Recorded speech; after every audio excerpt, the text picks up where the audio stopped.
Good evening, and bienvenue, my fond fair Rouge Raiders.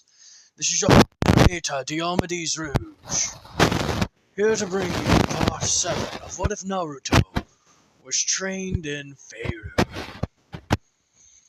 As we open up, we are greeted with a nice, pleasant view of a field. However, the air is tense, and no animals can be heard anywhere around it.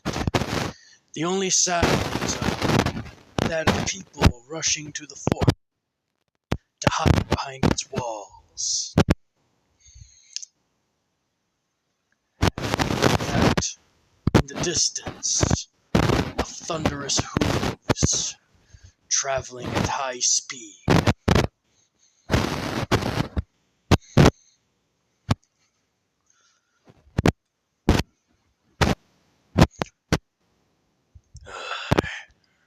So, battle is soon to begin. Get up. You sure you're up for this? Of course, we're backed by your strategies. I trust you more than I do myself when it comes to that sort of thing.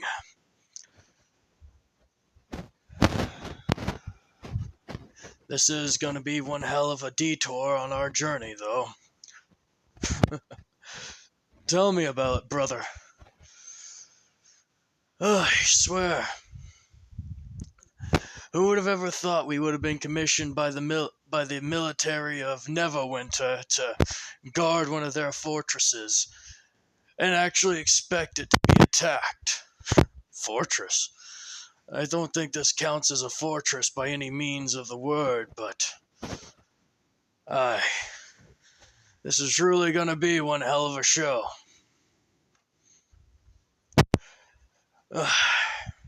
By the way, how that papers I give you working out for you? I swear, your language of your homeland is convoluted at best. Not to mention, it's just... be completely fair, Elven was more translatable. Now you know how I felt growing up.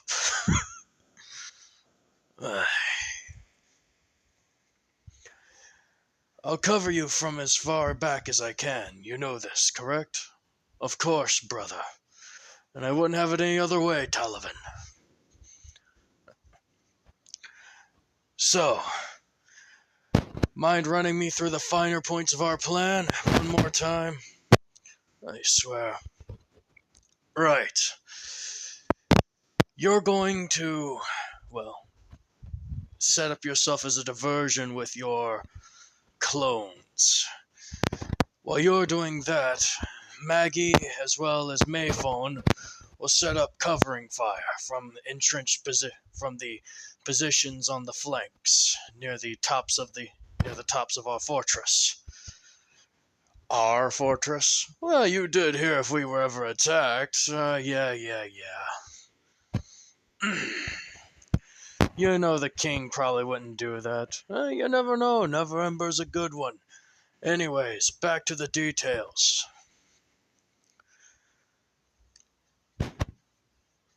When they start providing covering fire, you're to try and make way to their big leader. Try and corral or entwine him in melee. They should be, well, a snake without a head, the body writhing. Or worse, they may all come for you at once. I dare them to try.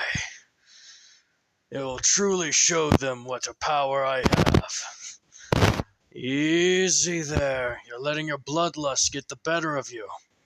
Save it for the battlefield, and don't let it overcome you. Right. Right. I'm sorry. I don't know. I know. You've been getting more powerful recently. And with each bit of power you gain, you're having harder times controlling that wrath of yours. Don't worry, we're here for you. In situations like this, it might be useful to let loose. Are you certain? Aye. That I am, brother. Now get ready and summon your steed. To think I would actually be facing off in mounted combat. This is going to truly be an awkward state of affair. And I guess I owe Caliban a drink. I think you owe him more than that. That is fair. Naruto gets out in front of the fortress and, with a wave of his hand and a bright orange aura emitting from his palm, says, "Fine steed." And with it, a portal opens forth, and out walks an ebon black mount, durable and fierce looking. A Cynric steed of, well, high quality. Easy, easy boy. Thank you. Let's take this, let's show these people what we are made of.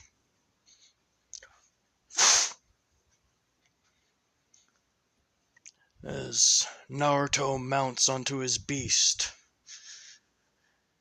and calls his halberd. Wait.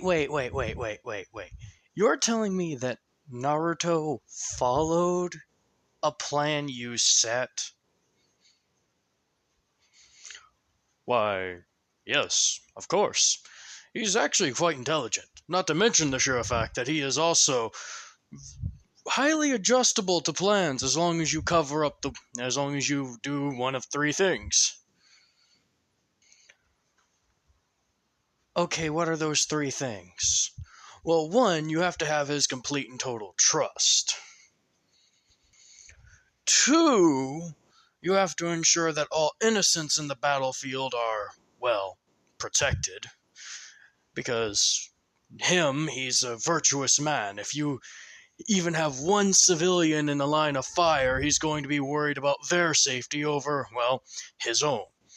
Which in turn makes it very difficult for him to follow plans when he's worried about the safety of others.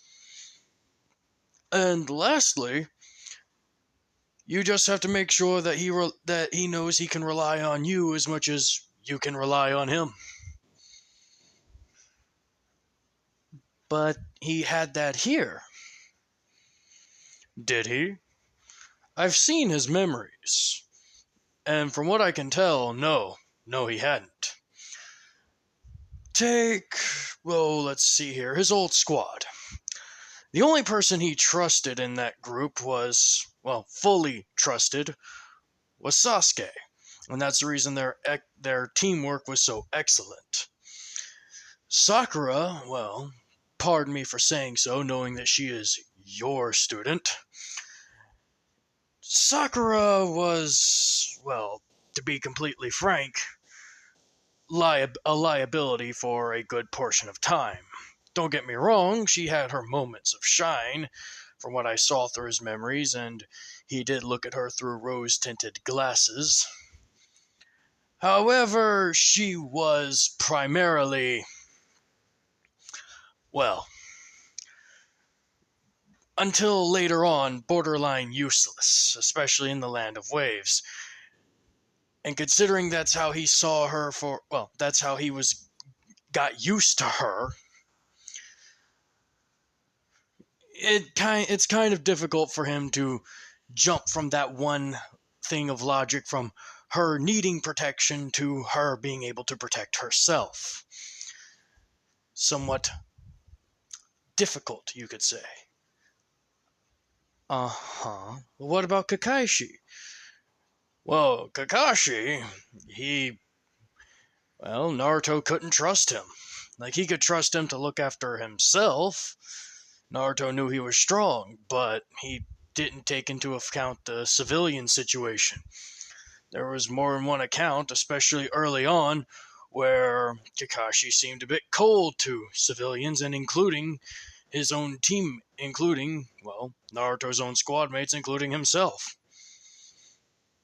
So, yes, Naruto didn't fully trust Kakashi, and Kakashi, just until recently, didn't give him any reason to really trust him outside of combat.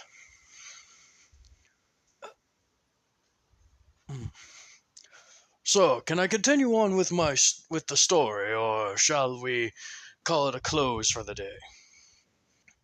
No, no, please continue. These illusions you summon are intriguing. Yes, I knew you'd like them. Now, back to where I was. Naruto was summoning his Sinric steed. That, he'd called Gamma. And boy, oh boy, was the next instance wild. Multi-Shadow Clone Jutsu. Within a mere instant, dozens upon dozens of moderately armored soldiers armed with halberds and on top of high-grade Sinric steeds, ready to charge into battle at a moment's notice. All of them with their own power and aura. From the south came the charge of the enemy infantry, the enemy vanguard, their cavaliers, the Doom March.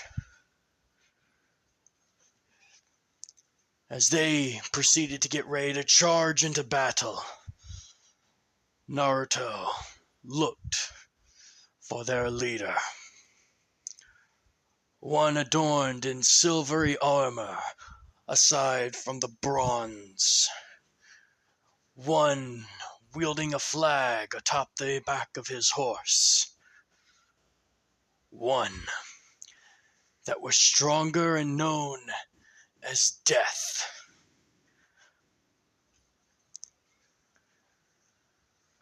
And that is when the true fun started.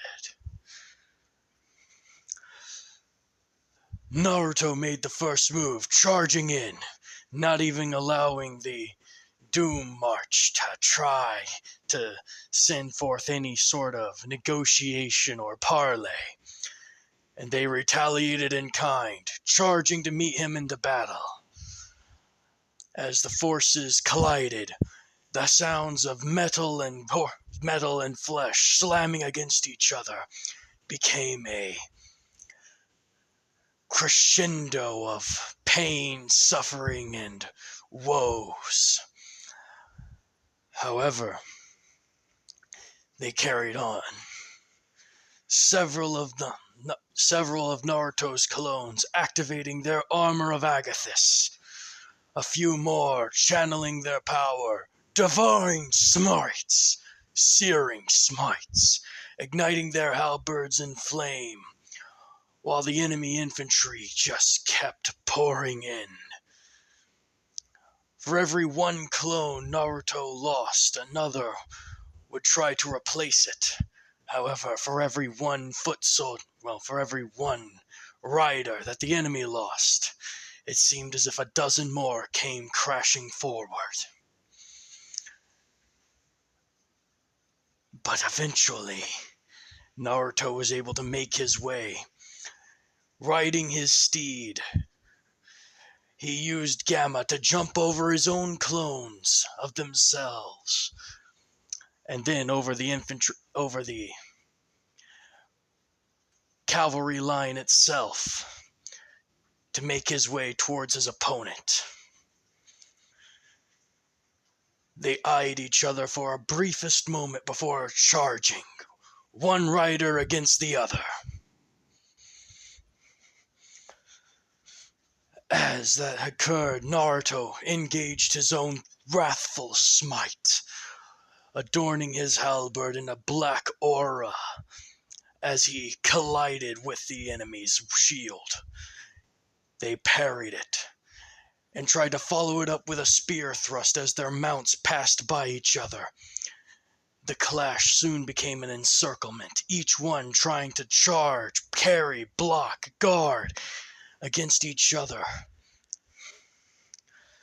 While Naruto had the offensive capabilities, the enemy was defensively sound.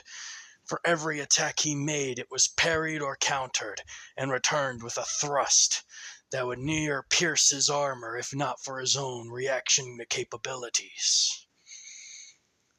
However, eventually, Naruto was struck firm, right into his shoulder, as he returned the riposte and stabbed Death's horse into its leg, laming the creature, causing the rider to fall to the ground, pulling the spear right out of his shoulder along with it. While it caused him pain, he simply healed the wound and jumped off Gamma to continue this fight on foot. As that was going on, Gregor was watching the main gate, making sure no rider would pass through to attack the civilians.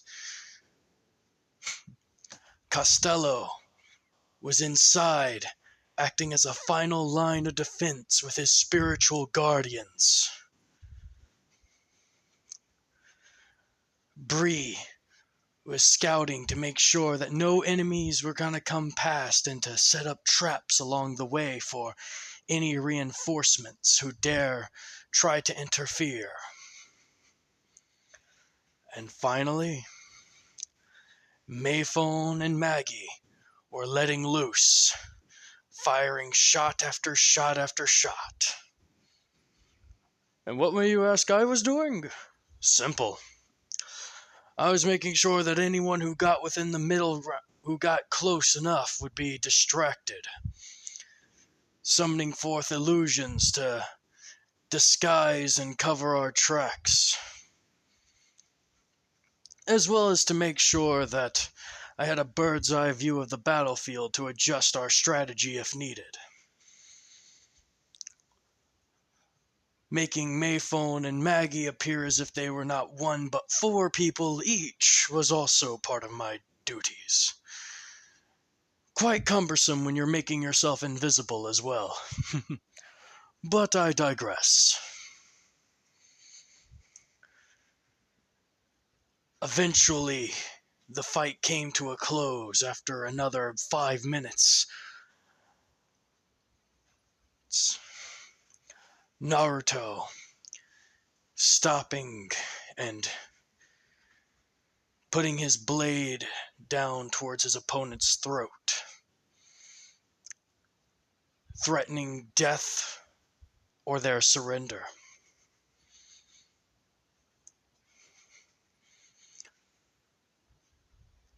His opponent relented and gave up. However, her cavalry were a bit shocked at this, and to be frank, so was Naruto, as it appears that the rider of death was not just any, standard soldier, but the rider that was known as Death was in fact a half-orc named Kara. She offered, to be completely fair, a true surrender, stating that Naruto had in fact beat her, or Rather, we should say this knight had beat her. He graciously assisted her back up onto her feet and told her that no more of her men would be harmed from this conflict. However, he would have to wait for the king's approval before promising anything more than that. She graciously accepted and told her men to lay down their arms and to dismount, knowing they had been bested. A few tried to disagree, but they were quickly put at, ease whenever they found out not only were they being outranged, but their flank had already been cut off. There was only one way to get to this fortress, and it had been set up with rows of traps. Along with that, they thought that this was a defenseless fort that they were going to capture to gain new grounds upon their enemy and further extend the reach of their own clan, not realizing that it was protected by a very thought-out group of adventurers. And that is how, essentially, one of our biggest missions that got us one of our most amounts of renown went down. Really? That got you the most renown? Well, I said it was got us the most renown. I never said it was the most difficult. Believe me, there's a difference between having difficulty and gaining renown along the land. We've been through dungeons and delved into cavernous pits filled with undead and several monstrosities. To be quite honest with you, those were the most difficult, but no one knows about them, or at least no one knows the full tale of them. If you want, I could tell you more about those adventures, but we would have to set it up for a different time, as Talavin proceeds to sip from his tea. To be quite frank, these stories are long and quite arduous. Hell, Naruto nearly lost a leg. I'm sorry, he nearly lost a leg? Oh, yes. Certain trap went off, and his foot went in between two ceramic tiles, and, inside that little trap, large spikes came zooming forth and piercing his leg several times over. Honestly, if it wasn't for the sheer fact that he's a paladin and immune to disease, he probably would have died. Or, worse, lost his leg. Okay, I'm sorry. There are several things to dissect here. You're saying that dying is worse than losing a leg. And you're also said that he's immune to disease? Well, yes, he's a paladin. All paladins are blessed by their, I guess you would call them, their oath, their deity, something along those lines, that make them immune to most standard diseases. It would actually take something of high-grade magical property to a disease upgraded by high-grade magical properties to even affect them, and even then, even the basic paladin has the ability to, lay upon hands, charge their hand with a mystical energy, tap themselves or anyone else, and just disperse disease or poison from their body. And yes, losing a leg could be more harmful than losing your life, depending on the situation.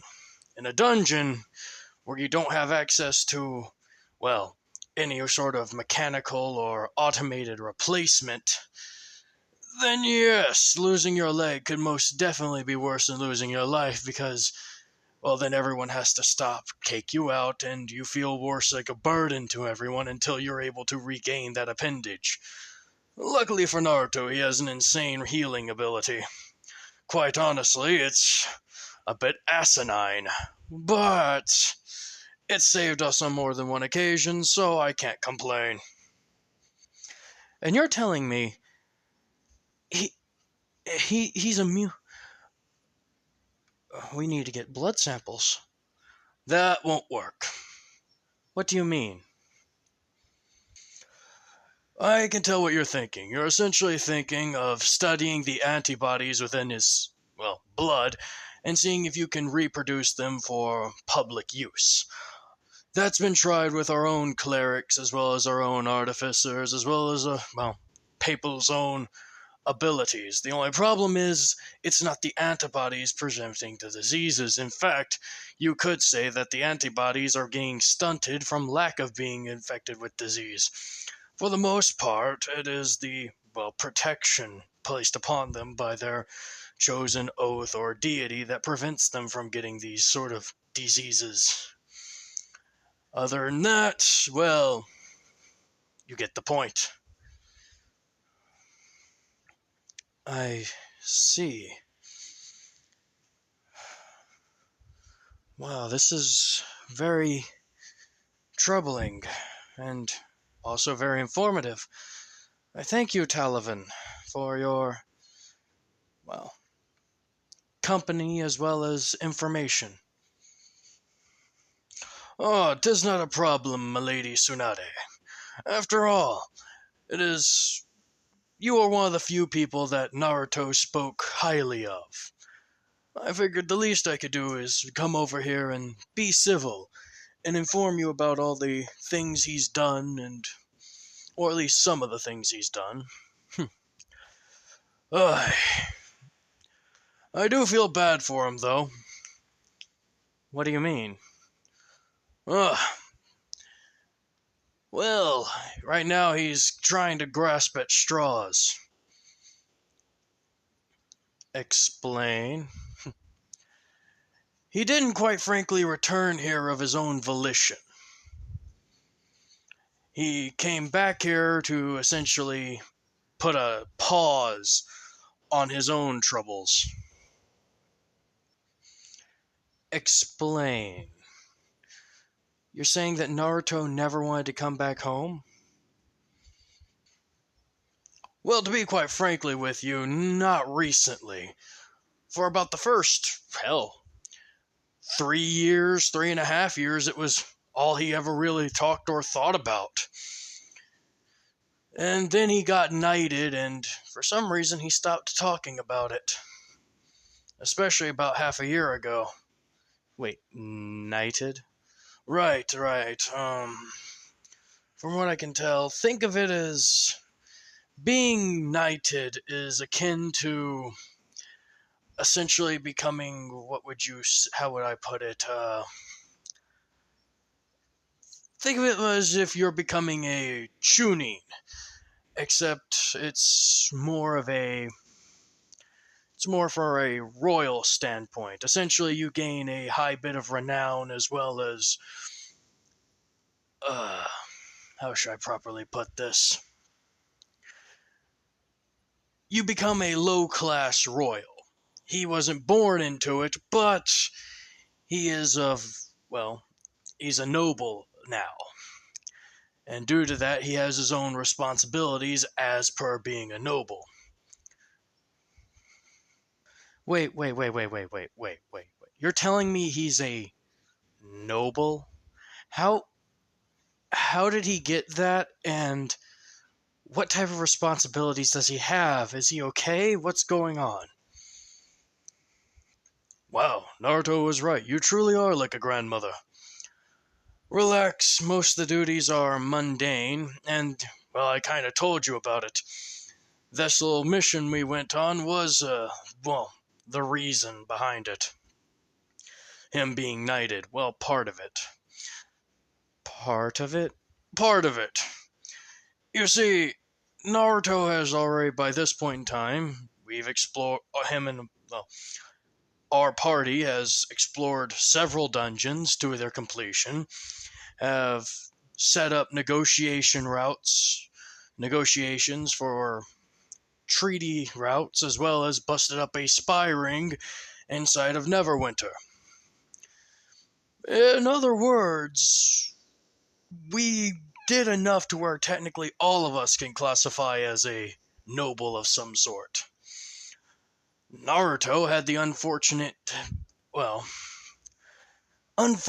thing of being adopted by, well, Talavan. Well, had to be, pardon me, guys. Be adopted by Calavan. Calavan is known as the Butcher of Gurok. Essentially, he was a very prominent figure in that battle. As such, his name goes down as a war hero. Hell, my father named me after him in a manner of speaking. My name is Talavan, his name is Calavan. Samuel has a very simple sense of humor, but essentially Calavan is my godfather, and in a way that made Naruto my brother. It took a long time for that image to get into my head. Why so? To be quite frank with you, madam, humans scare the ever-loving fire out of me. Huh? See, unlike you have no other experience outside of being human, interacting with humans. However, humans are difficult for a lot of my people to, wouldn't say understand, but to get along with. I'm a tiefling. Our people usually either accept our lineage or rail against it with all of their might, usually leading us down the paths of being lawful or chaotic, either evil or good, accepting our nature as part of who we are as he taps his horns, or railing against the machine and tossing all that aside. Granted, I'm a freak of my own people, I do neither. Elves generally adapt to where they are from. If you're talking to a sea elf, they're usually calm and content, like the sea.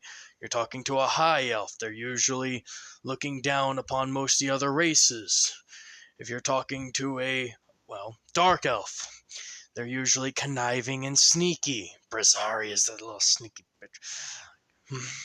Huh? Sorry. Old habits die hard.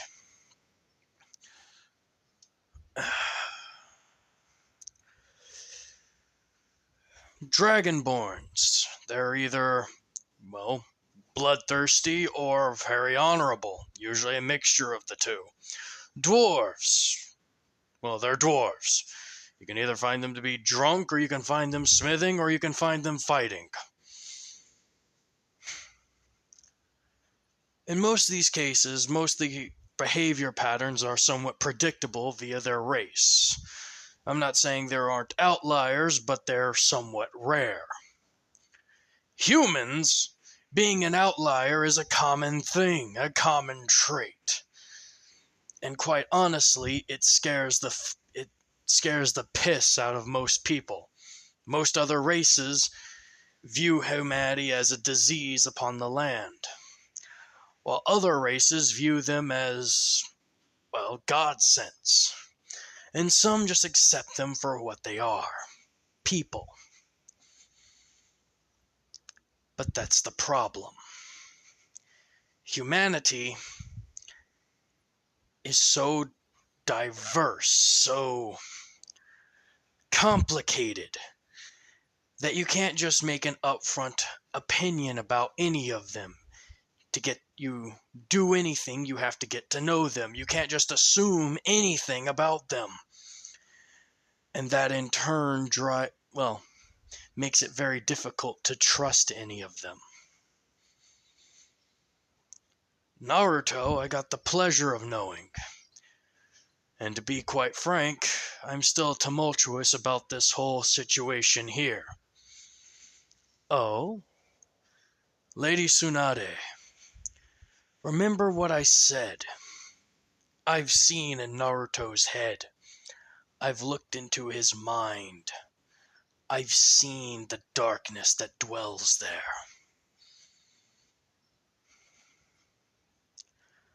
I've seen the people calling him a freak, a monster, an abomination.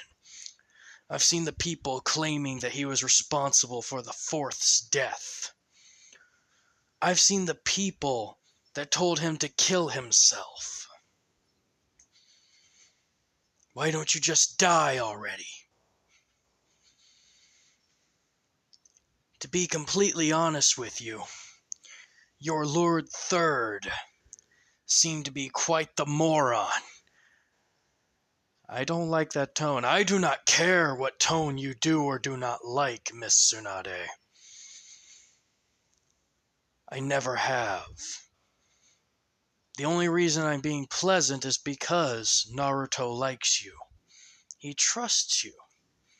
He has genuine feelings of happiness for you, which means you're not a threat, like the rest of this village. Excuse me? You heard me. You see, I've discovered something very interesting about you. It turns out that a simple anti-magic field is all it would take to wipe out your entire population. What? All of you have internal sources of magic. What you would call chakra, running through your veins. It's interesting. But it also means that I cannot copy any of your techniques, as most of your techniques are used with this sort of internal chakra network. Which is a bit annoying, but there's still something I could learn. Heck, I've learned a few things from Naruto. But it also means that you have one giant liability. Whenever your magical aura is, cut off, say in a anti-magic zone or field, you're rendered, lifeless. Your body begins to die as it has become dependent upon this magical power. The closest thing we have to you in our world is sorcerers, but even they aren't so reliant upon their power to where they need it to survive. You get the idea? And to be frank, making a device that produces an anti-magic field isn't that difficult. I mean, hell, Naruto can survive in one for an estimated 15 minutes, but he's a bit of a freak of nature, wouldn't you agree? And to be fair, he still is, it's still enough to knock him out of that enraged state that he would get into. Enraged state? Oh, you know the one with the where that red aura overtakes his body, where he gains those strange features, where his skin peels away. Yes, he's gained control over that aspect of himself, but again, things change, and before he gained control over that part, we had to do something to make sure he would never harm himself or others. So, when training, he would ever go into that state, we would release that field, which would instantly knock him out of it. It would hurt him, and we would apologize and take care of him and in that training for that day, making sure he was properly fed and taken care of. Pardon me, guys. We took care of Naruto. We made sure that he was safe. That he wouldn't hurt himself or others.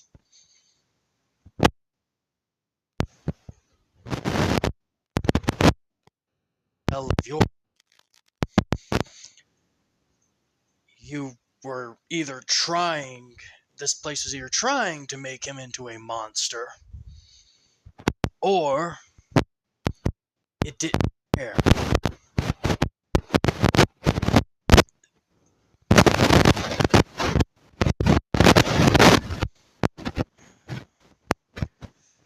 Anyways, back to the previous discussion. Anyways, to post these duties. The main is arranged marriage. Arranged marriage. Naruto is a knight. He is a noble, which, while he is a petty noble at that, he still has high renown within the kingdom. In turn means that he had, period to find himself a wife. Find himself someone that he would be comfortable with marrying himself. However, outside of that 2-year period, he would then be put on the registry for arranged marriage, and he would be sent files, documents, dossiers.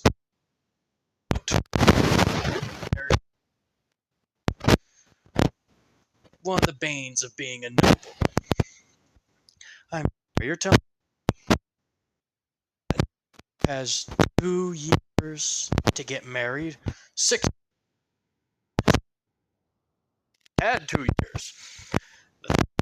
Well, he wasted away about a year and a half trying to avoid it or trying to not really care about it. He's now down to 6 months. Oh, God. So once 6 months is up, he'll be put on the registry for an arranged marriage. Yes. And he'll be back there. No, that's highly unlikely. What do you mean? Well, you're about to make a negotiating treaty with Neverwinter.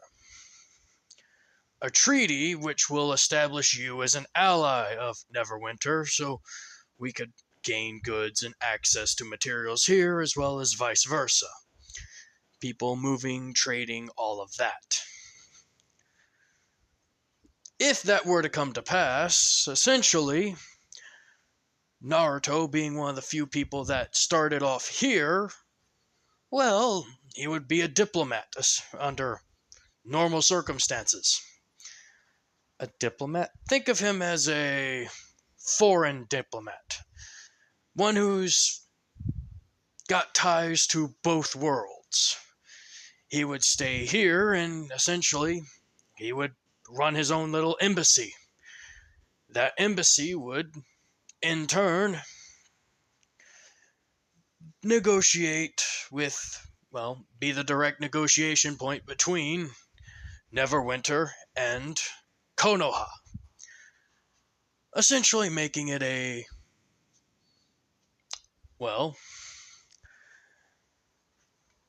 would just make it to where he would not have to be able to leave outside of vacations. He would be here for the rest of his days. You're kidding me. Nope, that's generally how politics work. However, he would still be allowed to go on missions or activities. He is an adventurer at heart, and, King Neverember is never one to take away that title from anyone, nor is he one to try and restrain people's freedoms. He may be a king, but he's not a dick. Which I will gladly give him props for. Uh-huh. And you're telling me that Naruto would stay here, but he would have to get an arranged marriage eventually. Yes. I'm just glad that I'm just glad he's not more complicated. What do you mean? Oh, well, simple. He's the adopted son of a. I mean, look at his life right now. He was essentially a weapon of war. You can't deny that. I've heard about what your Jinchuriki are and how they're treated around the rest of this place from Naruto himself. So, yeah, biological weapons of war, which has been kept under wraps, so that part we don't have to reveal to the public. However, in addition to that, he is the adoptive son of a war hero, as well as a masterclass adventurer who is within just a few years of being in Faerune has risen from the lowest of the low to the highest of the near high. He's damn near in the highest ranks of adventuring groups, outside of other groups like Vox Machina or things of that nature. Vox Machina? No need to worry about them. They are a great group, but travel around so much it's hard to pin down for certain things, and they don't even belong in our sector. But yes, Naruto is very complex, and I'm just glad he doesn't have any baggage from here outside of the mental and, well, psychological damage that was dealt to him. Uh huh. What do you mean by that? Well, as I said, I'm just glad he doesn't have any other type of baggage. If he was a actual blue blood from here, blue blood? Royal, my apologies. Blue blood is a slang term for royalty where I'm from. It means someone who is born of, well, high purity, as the purest of a human's blood is blue on the inner core. Uh huh. So you're saying if he was, oh, well, right now the marriage propositions are for dukes, duchesses, maybe a baron here or there. Well, maybe a baroness here and there, but no high rank, very few princesses or anything of that nature would try and claim him, as he's too low on the pole despite his looks or things. No, if he were, there was something from here that, would have raised his ranking, like, oh, I don't know. Turns out he's the orphan son of a war hero, or he was a prince of some foreign land here, which, come on, that's just complete bullshit. No way that could ever be true. For him, a prince, it's funny as hell. uh, I'm sorry. I'm sorry. Just think of him with a little crown on his head, trying to be all noble and nonchalant. It makes me crack up. Uh, uh, why are you silent? Um. So you're saying what would happen there if that were the case? Hypothetically speaking. Oh, hypothetically, well, he'd have offers from several different people. The dukes and duchesses would no longer be available to try and, well, pass their daughters along in marriage or anything like that. It would shoot straight to the upper echelons. Princesses, queens, attendants, royal knights, things of that nature would probably be more adept for sending towards his way. I mean, hell. Ugh. The poor bastard. Yeah, but hypothetically speaking, that's what would probably happen. Uh huh. You're hiding something, aren't you? No.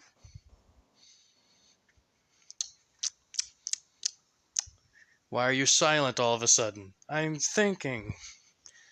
You're hiding something, aren't you? No, no, no, not. I'm not hiding anything. It's been nice talking with you, Talavin. I believe it. You should be heading out now. Hmm. As Talavin gets up to leave, he looks around the room and he notices the portraits of the Kage, including the fourth one. Who's this one? That's the fourth Hokage. Hmm. The fourth Hokage. Yes. What was his name? Minato Namikaze. Namikaze. Let's see here.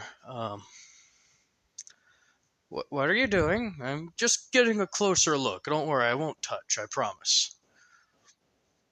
Blonde hair, blue eyes, medium build, coy smile. He just looks at Tsunade, who's looking away from him.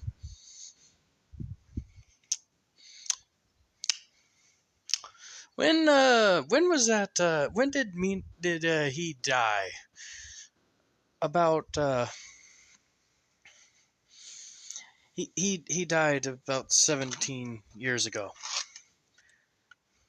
17 years ago. Oh, pardon me. 16 years ago. 16.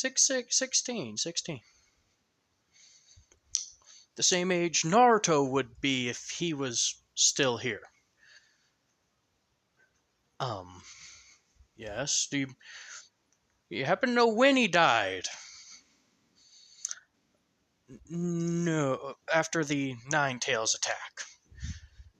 The Nine Tails attack, where suddenly the Nine Tails fox disappeared.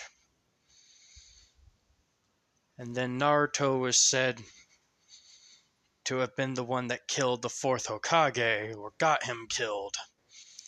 But that couldn't have been the case because he was a baby. Since he was a baby, the only way that would have happened if the Nine Tails attacked would be if he was sealed inside Naruto as a baby, which means the Hokage would have had to have access to Naruto as a baby, and I'm sure that not any parents would just let their... That's his dad, isn't it? No, be like that. That's his dad. I see the looks, I see the snark, I see the eyes. That's his dad, isn't it?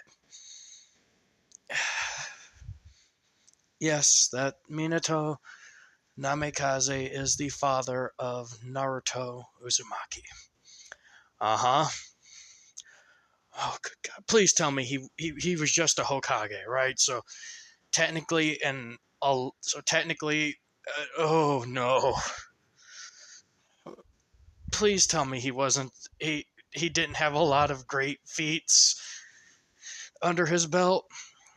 He was known as the Yellow Flash. He killed over 1,000 shinobi in a single day, and he had a run-on sight order from him. Oh, shit.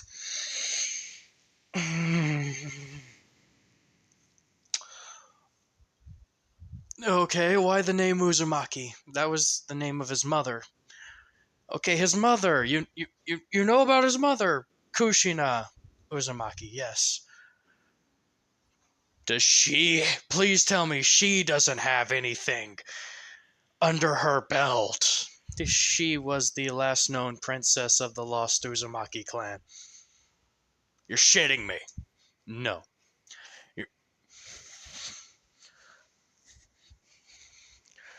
Please tell me you're lying. I'm not. So he's technically an heir to a lost clan. On top of being the direct son of a war hero and the adoptive son of another war hero. Yes.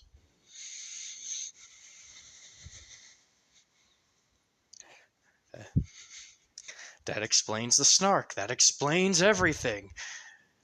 Oh, no, and he likely knows. What do you mean he knows?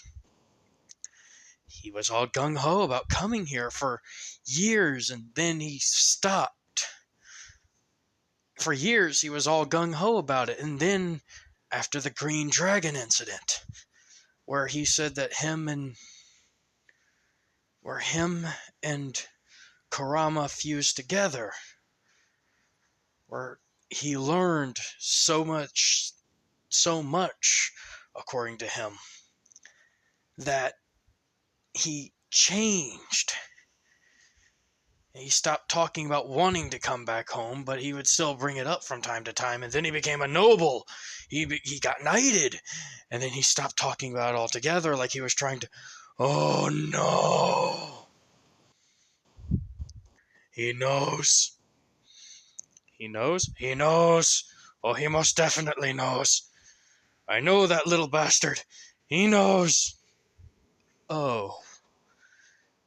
And he's kept it quiet. Yep.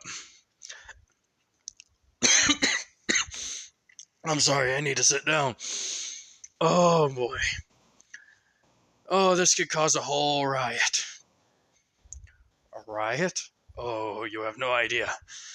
Finding someone with that type of intrigue and background, oh, people are just going to be fawning over him, especially ladies. Especially high-ranking nobles who would probably think this is a romantic blessing. Meanwhile, Naruto doesn't have any idea how to deal with romance. The guy's denser than a brick. Hell, for one moment I thought he was gay. You thought Naruto was gay? Yeah, and then, he got charmed by a succubus, and that... Yeah, no, can't be charmed by a succubus if you're gay. Incubus, yes, can't be charmed by a succubus. Succubus? Devil. Sorry, there's a split between those two. Devil, known for making, laying with men and stealing their essence through fornication. Huh? Yeah.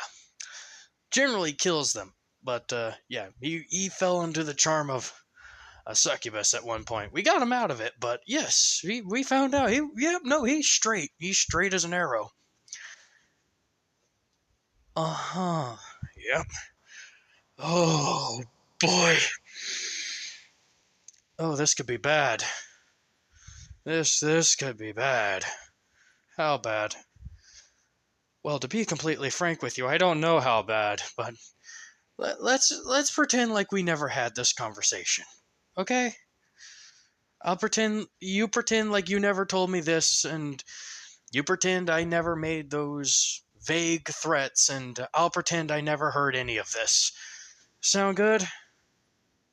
Yep, sounds good. Good, ignorance is bliss, even if you're faking it. And that, my friends, is where I'll end off today's encounter with Talavin walking away back to Kakashi's place.